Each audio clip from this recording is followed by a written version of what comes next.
Un, c'est la partie, comment on appelle ça, l'imprévision, c'est-à-dire renonciation à l'imprévision. Demain, il y a justement un problème de décès, de séparation, un problème qui est en dehors du cadre de la promesse, c'est l'imprévision. Donc moi, je fais toujours une clause de renonciation à l'imprévision pour justement D'accord. tenir mes vendeurs, mais aussi tenir mes acquéreurs quand je vends.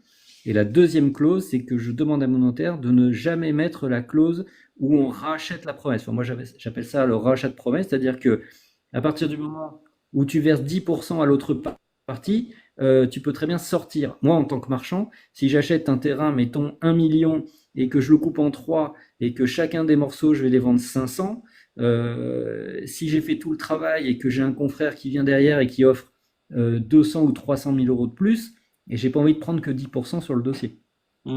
Ça m'intéresse pas. Donc, tu as la notion de droit commun qui est obligatoire aujourd'hui dans la trame des notaires, hein, c'est le cridon qui le demande, donc c'est une question d'assurance. Donc, sur la partie promesse de vente qui est signée, aucun problème pour la personne qui est dans le coma.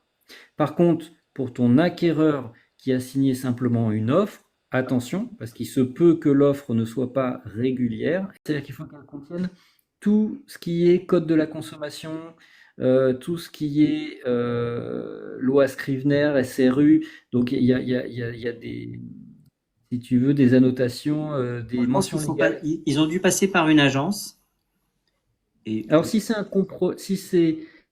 un, pas, un imprimé Tissot, là, tu sais, hum, je crois que ça n'est pas valable. je pense, je suis pas sûr que ce soit noté dedans. Ouais, je crois que c'est pas valable. Si maintenant c'est bien noté, Alors chose et Tissot, pour prix. ceux qui ne savent pas, c'est la maison entre guillemets pas iconique, mais c'est la maison, Moi, j'ai eu un autre cas cocasse aussi, où je me mets d'accord avec un vendeur sur un terrain avant les congés, et la personne ne veut pas signer. À l'époque, on était en compromis, et elle ne veut pas signer le compromis.